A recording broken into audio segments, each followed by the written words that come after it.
दूसरी बात यह है कि यहाँ आकर बहुत खुशी हुई। अल्लाह ताला अहले तंबोरों को बेइंतहा जज़ाए खैर अता फरमाए।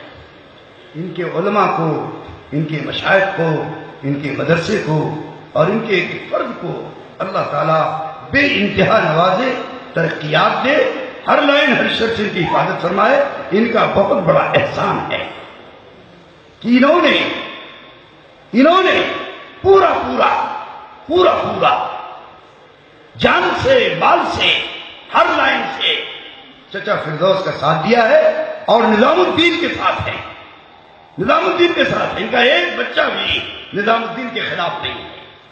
अल्लाह ताला हजरत मौलाना उबैद साहब की उम्र में, हजरत मौलाना उमर साहब की उम्र में और इनके सारे भाइयों की उम्र में अल्लाह बरकत नसीब फरमाए, सेहत, कुव्वत, आफियत नसीब फरमाए।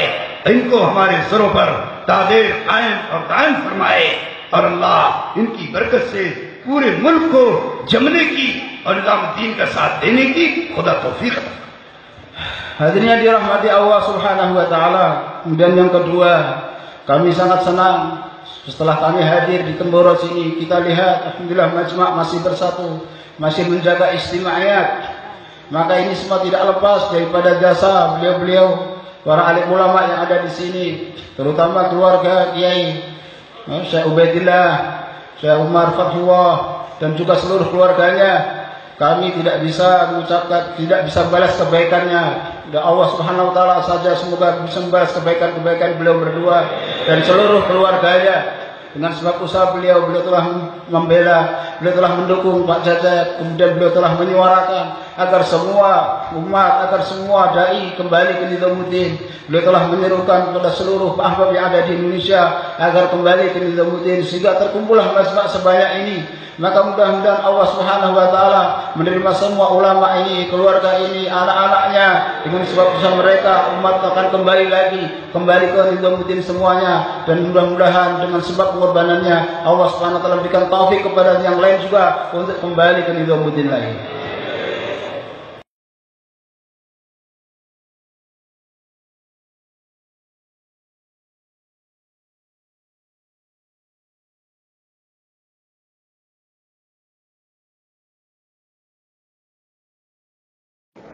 Kapan nabi pada sowan Maulana Sa'ad wau sing nulis niku Barli. Ternyata kronologine panjang abet. Kalau mboten paham bahasa Urdu. Kronologine niku ternyata Jakarta niku memang tetap mengusulkan markas jadi satu. Yang bacakan usulan di Jakarta Maulana Bayi Mursalin. Langsung kali Bayi Mursalin dibacakan dan dijawab sendiri. Ini usulan ini menurut saya tidak cocok untuk disetujui. Maka Maulana Sa'ad kaget. Kenapa kok nggak cocok disetujui?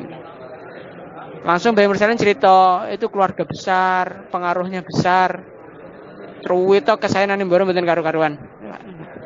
Cerita kesayangan Mboro mboten karu-karuan, terus akhirnya napa jadi Maulana Sa'ad angkat. Lah itu mereka berdua pernah datang apa enggak di musyawarah? Langsung yang Jakarta muni, enggak pernah datang. Akhirnya Maulana Sa'ad tanglet. Mulai kapan mereka enggak datang? Sejak Maulana Sa'ad hadir di pertemuan Indonesia. Terus badan niku Bayi Mursalin jawab. Dan saya sudah tanya kepada mereka, kenapa mereka enggak datang? Akhirnya Bayi Mursalin menjelaskan bahwasanya jenengan boten purun teko karena orang-orang Jakarta telah menyebar bahwasannya mereka berdua dilepas jadi suro. Langsung Maulana Sa'ad kagetnya setengah mati. Siapa yang melepas? Jakarta langsung boten ngaku sedoyo, terus menyatakan bahwasannya itu pihak ketiga, kita sama sekali tidak ada berbuat seperti itu.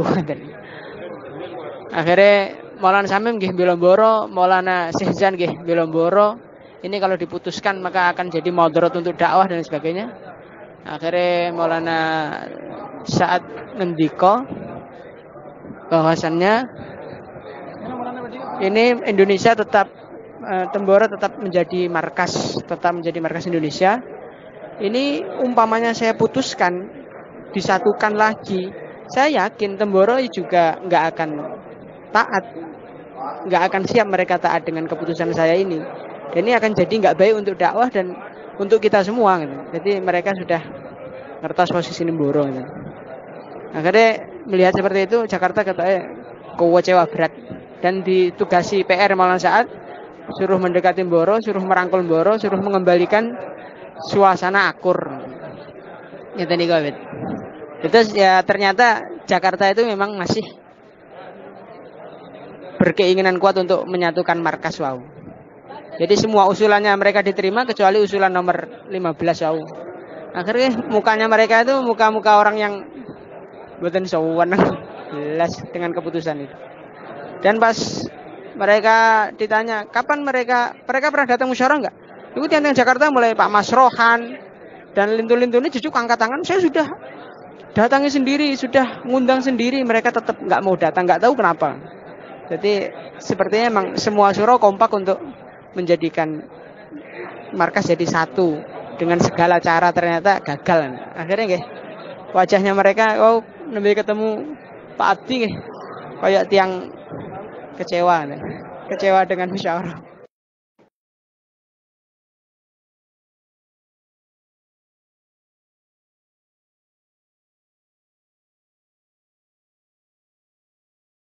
Bismillahirrahmanirrahim. Assalamualaikum warahmatullahi wabarakatuh.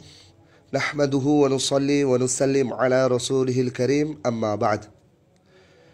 Perkenankan saya Maulana Barli Musaddad ingin menyampaikan amanah yang besar, yaitu ketika Musyawarah Indonesia di Nizamuddin pada hari Senin 30 September tahun 2019 berupa usulan dari sebagian besar syuro-syuro Indonesia untuk menjadikan markas Indonesia yang selama ini 3 markas agar menjadi satu kembali, yaitu markas Kebonjeruk Jakarta. Kemudian usulan tersebut tidak diiyakan oleh Maulana Sa'ad. Sekali lagi saya ulangi, usulan tersebut tidak diiyakan oleh Maulana Sa'ad. Demi Allah, saya adalah saksi hidup yang mendengar dan menyaksikan serta ikut hadir dalam musyawarah tersebut dari awal sampai akhir. Demikian persaksian ini saya sampaikan kepada seluruh ahbab di Indonesia. Wabillahi taufiq wal hidayah. Wassalamualaikum warahmatullahi wabarakatuh.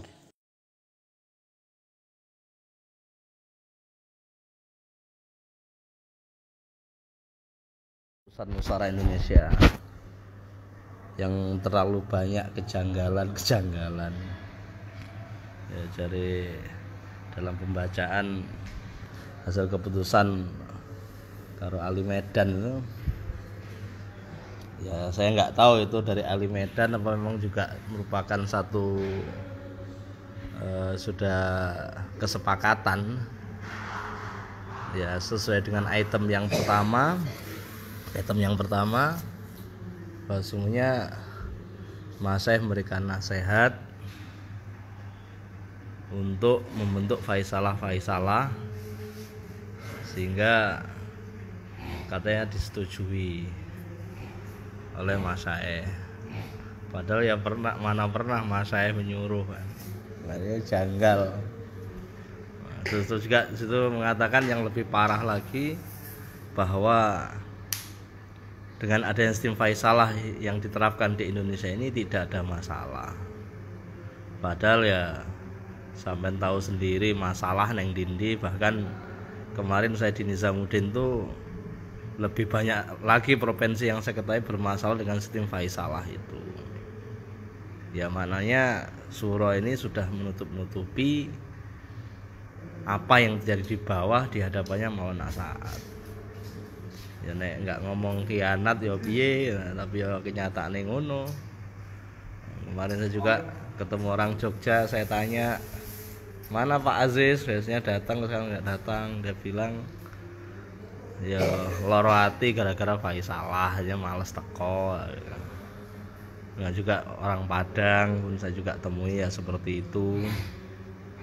dari Irian, dari Makassar, ya seperti itu. Kalau NTB saya sudah tahu sendiri.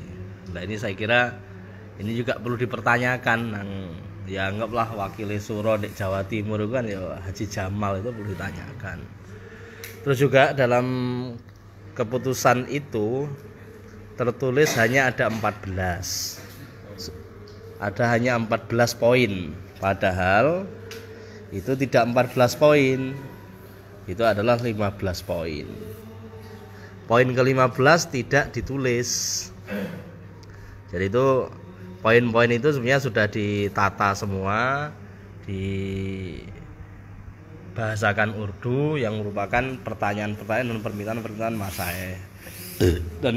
Dan itu semuanya ada 15. Tapi keputusannya di situ tertulis hanya 14. Yang ke-15 tidak ditulis. Nah, yang poin ke-15 itu apa isinya? Poin ke-15 itu isinya Temboro tetap dirangkul, tetap menjadi markas Indonesia. Ini kalimat seperti itulah. Ini yang tidak ditulis di poin ke-15. Lah poin 15 ini jawabannya seperti itu karena apa? Para suro bertanya, para suro bukan bertanya ya, meminta agar markas Indonesia itu menjadi satu kembali. Jadi hanya oleh semua para masyayikh, oleh Bayi Mursalin, Maulana Sa'ad dan lain sebagainya, itu semuanya itu tidak setuju ya. Bahkan ketika suro-suro ini ditanya apakah Gus Bed dan Gus Fatah tidak pernah ke Jakarta, maka semuanya mengatakan tidak pernah ke Jakarta. Ya emang tidak pernah.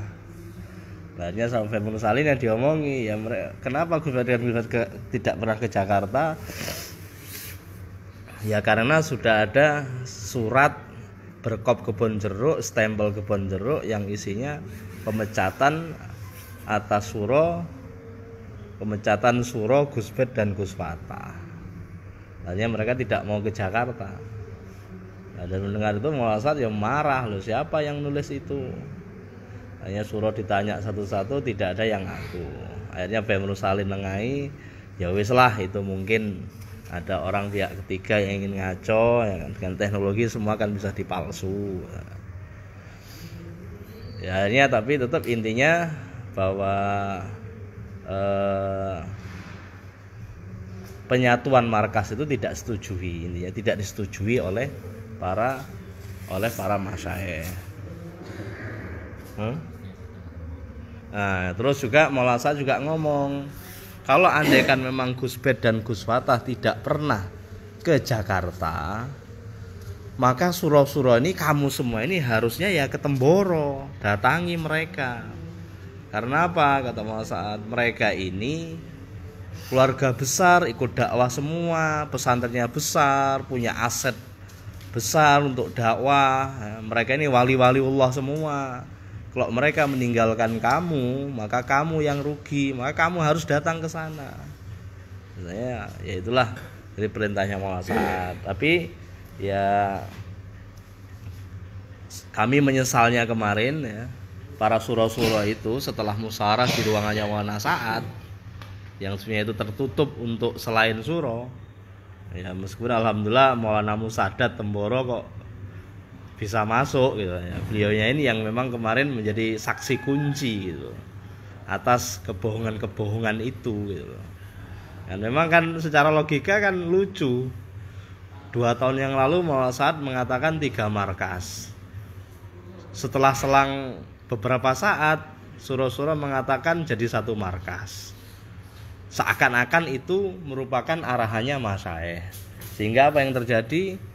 Orang-orang bawah mengatakan, oh sekarang sudah jadi 1 markas. Kalau memang sudah 1 markas, kenapa baru sekarang 2 tahun setelahnya pernyataan mereka meminta supaya markas disatukan kembali? Lah berarti ini kan kebohongan. Jadi sebetulnya sudah dari 2 tahun yang lalu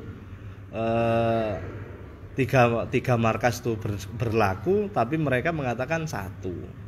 Nah ini juga Maulana Sa'ad kenapa tidak boleh Kenapa mualasat tidak membolehkan agar itu ditulis? Karena mualasat merasa tidak pernah meralat hasil keputusannya itu, ya, makanya nggak perlu ditulis ya. Ya padahal yang di orang-orang bawah ya berpikirnya bahwa markas itu sudah jadi satu, dan bahkan surah-surah ketika sesaat setelah musyawarah di Nizamuddin kemarin dorangannya mualasat ditanya gimana sekarang markas, ya jadi satu lagi gitu. Nah jadi kan ini bohong lagi gitu loh. Nah ini saya kira Pak Sam ya perlu dibicarakan, mungkin kan kebenaran nanti musyawarah bulan depan ini kan di Temboro ya, ini kita pertanyakan ya. Nek ngadili kok kata elek bahasane, mempertanyakan kepada Haji Jamal kenapa itu terjadi seperti itu. Jadi apa yang berlaku itu seperti itu. Jadi memang setelah keputusan musyawarah itu memang yang paling risau sendiri ya saya sama Abdurrahman Banyuwangi itu, artinya ya mencari sumber-sumber fakta yang valid yang nantinya bisa kita sampaikan di Indonesia, dan ternyata itulah. Dan setelah itu saya ikhtilat dengan hampir semua provinsi-provinsi, dan mereka semuanya terkejut, seperti itu ya ternyata. Jadi, karena memang semua provinsi itu ya pemikirannya bahwa sudah jadi satu markas lagi, padahal itu kebohongan saja. Ya, inilah mungkin kita pertanyakan ya, kepada surah-surah itu. Saya kira Gus Bed dan Gus Fatah juga berhak mempertanyakan kepada surah-surah itu semua, dan harus dijelaskan, diumumkan apa yang sebenarnya terjadi. Ya, insya Allah itu.